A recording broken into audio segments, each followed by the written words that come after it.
Hi everybody, Kat here. Welcome to the channel. It is Sunday morning and I hope I find you well. And it looks like the globe-trotting gits are at it again.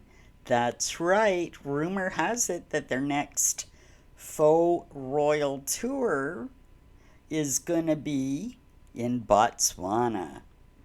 Now, you have to say, well, what the heck are they going to do in Botswana? What's the purpose?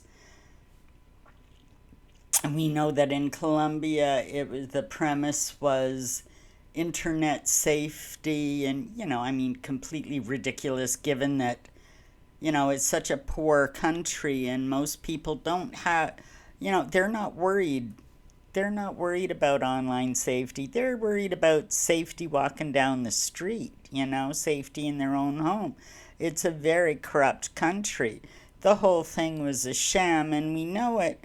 But now we're looking at Botswana and going, why the heck, what the heck is going on in Botswana that could possibly have anything to do with Harry and Meghan? Well, on the lighter side, we do know that 3 weeks ago, the largest ever diamond was unearthed in Botswana. The bloody thing is huge. As we know, as many areas of Africa, diamond mining, excuse me, I gotta grab my coffee here, um, is a huge thing. Is Megan perhaps trying to grift, pay me in rocks? You never know. You never know. I'm sure that she'll come away with a couple of gems, no doubt about it. But there's got to be a bigger purpose. Knowing what we know about Harry and Meghan, knowing what we know, they are agents of chaos, supported and structured and run by elements of the American government, elements of the British government. Think Five Eyes surveillance. That's right. I've said for over a year now, and I've been trying to develop what's really going on. They're useful idiots. They're being run, they're being used, controlled, and managed by elements behind the scenes for a particular purpose.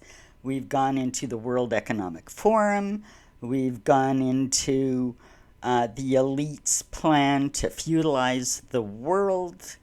Things like Travelist and all of the green initiatives and everything. And Harry and Meghan are playing their part for the globalists. So you got to look at everything they do. There's got to be some kind of intention behind that. Meghan didn't just wake up one day and say, oh, let's go to Botswana.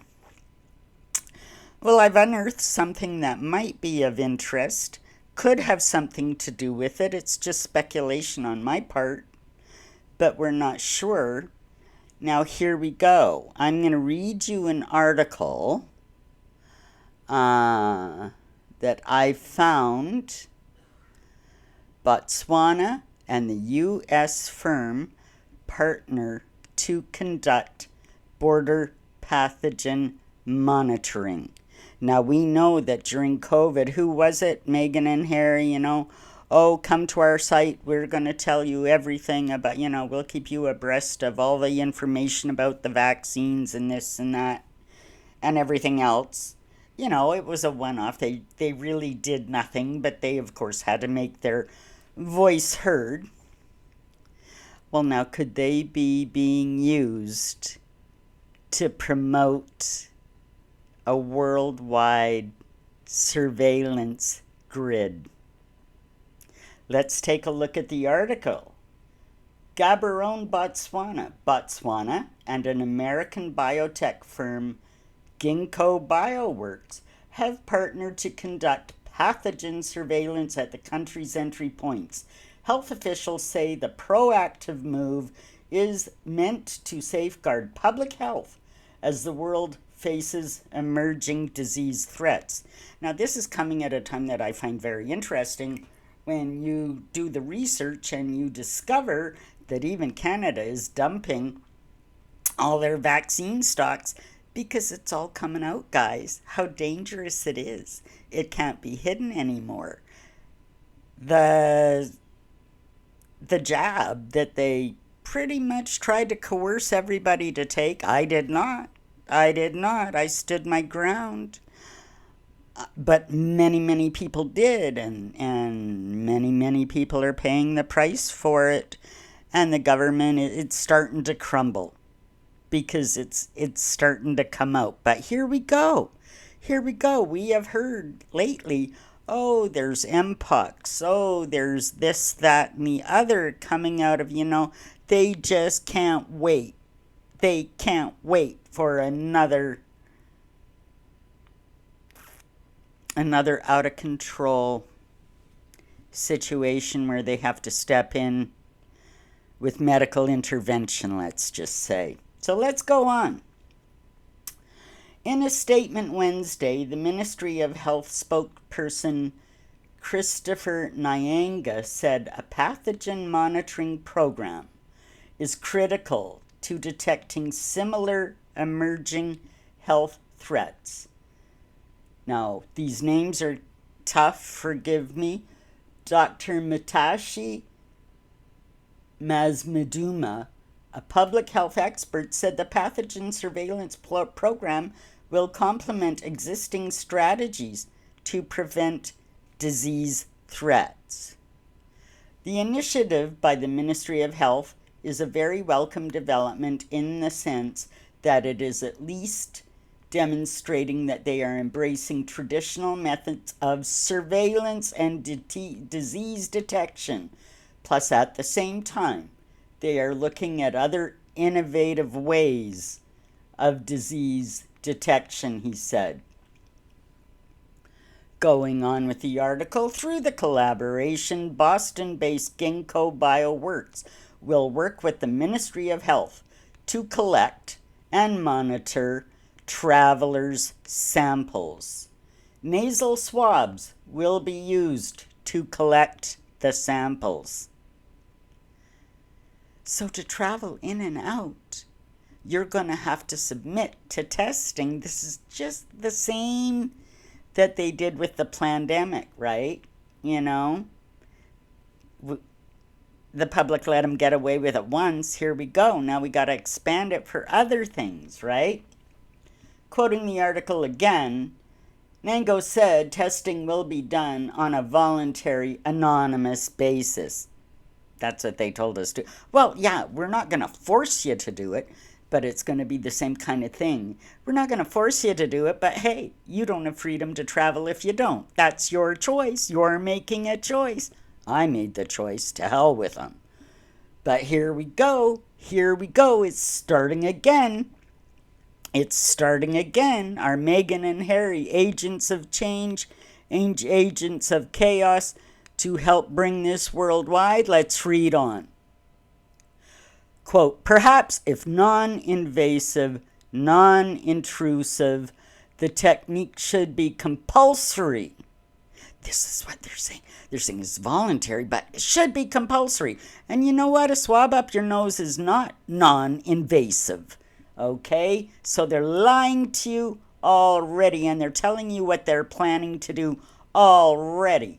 The technique should be compulsory because it ensures that the number of people who comply to sample acquisition is increased, and therefore you can actually rapidly achieve suitable sample sizes for you to be able to ensure that you do not miss any patients, but also more importantly that it allows you to improve your validation of these particular technologies, Mazwaduma said.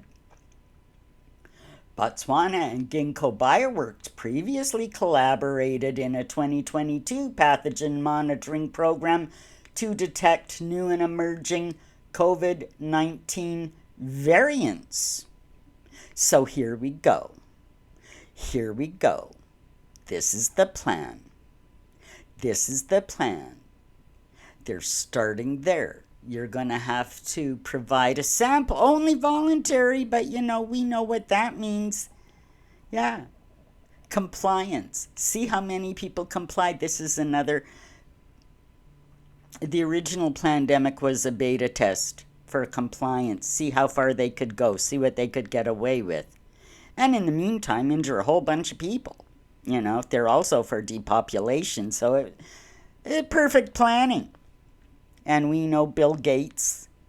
Bill Gates, there is a restaurant. He can't even set foot in Africa on the continent anymore because his